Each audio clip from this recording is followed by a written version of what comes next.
বগুড়ার শেরপুর উপজেলার গাড়িদহ ইউনিয়নের রামনগর গ্রামের কৃষক সুরুজ আলী ধার দেনা করে অন্যের জমি বর্গা নিয়ে করেছিলেন কলার আবাদ। সেটি রাতের আধারে কেটে সাফ করে ফেলেছে দুর্বৃত্তরা। দুদিন আগেও এই ক্ষেতে সার দিয়েছেন তিনি, আর 15 দিন পরেই কলাগুলো বিক্রি করা যেত। কিন্তু এখন ফসল হারিয়ে লাভের বদলে লোকসানের অঙ্ক গুনছেন এই চাষি। গেল শুক্রবার রাতে তার প্রায় 1 বিঘা জমির কলা গাছ কেটে ফেলেছে দুর্বৃত্তরা। দিশেহারা সুরুজ আলী জানালেন, এখানেই শেষ নয়, তার বসতবাড়ির খড়ের গাদাতেও আগুন লাগিয়ে দেওয়া হয়। গত রাতে এই ঘটনা ঘটেছে। বাগানের পাশাপাশি ওই রাতেই আমার বাড়ির সাথে খ্যারের পালা আছে, প্রায় 20,000 থেকে 25,000 টাকা খ্যারের দাম হতো। সেই পালাও খ্যার সব পুড়ে ফেলেছে আগুন দিয়ে। একই রাতে সুরুজ আলীর শ্বশুরের 12 শতক জমির করলার গাছ ও সিম গাছও তুলে ফেলেছে দুর্বৃত্তরা। এই জঘন্য কাজ কারা করেছে জানে না ভুক্তভোগী পরিবারটি, তবে তারা ধারণা করছেন গ্রামেরই কেউ এর সঙ্গে জড়িত। আবাদ করছি, বেঁচে এখানে খামো, গাছের ফুল আছে, গাছের লিগামান করা শেষ। সেই গাছ এখন 70 করে আজকে আত্মেরে কাটিয়ে দিছে, আমরা তার বিচার চাই। এ ঘটনায় দ্রুত অপরাধীদের গ্রেপ্তার করে দৃষ্টান্তমূলক শাস্তির দাবি জানান এলাকাবাসী।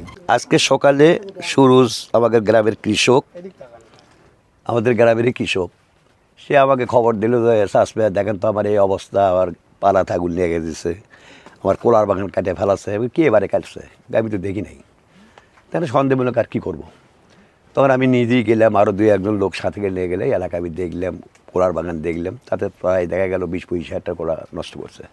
মানে ধারার অস্ত্র দেখার এখানে ফেলাচ্ছে কলা আর কি। কলাগুলো আর তো আরও 15-20 দিন পরে কাটা যেত।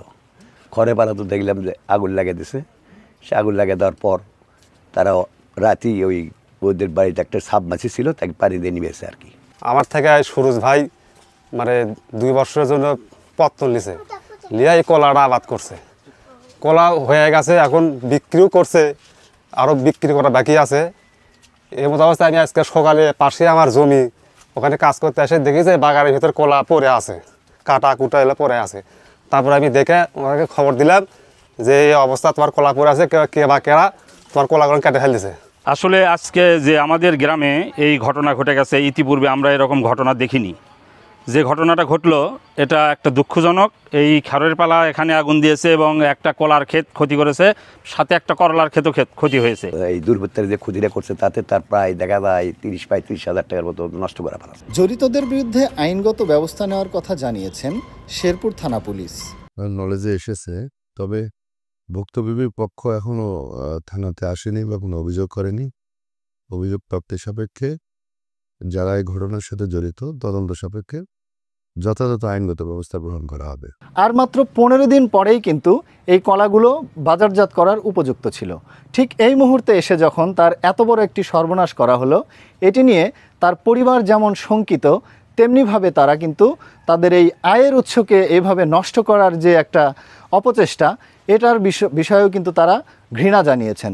শুধু তাই নয়, এই বগুড়ার শেরপুর উপজেলায় কিছুদিন যাবৎ এই নানা ধরনের অপরাধমূলক কর্মকাণ্ড কিন্তু দেদারছে করে যাচ্ছে দুর্বৃত্তরা। তো এই অবস্থায় ভুক্তভোগী কৃষকের একটি দাবি, এই দুষ্কৃতিকারীদের যেন খুব দ্রুতই গ্রেপ্তার করে তাদের দৃষ্টান্তমূলক শাস্তি দেওয়া হয়। এতদিন শুনছি চান্দে অমাবস্যা লাগে, আজকে দেখলাম সুরুজে অমাবস্যা লাগে।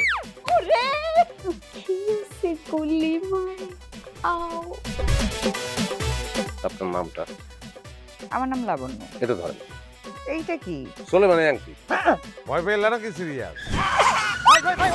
আমগো চোখে তো এখন কাঠের চশমা। 2টা খেজুর কাটা নিয়ে চক্ষু 2টা উঠানো হইলে আমারে দান করে দিন। কারো পোষ মাছ আর কারো সর্বনাশ।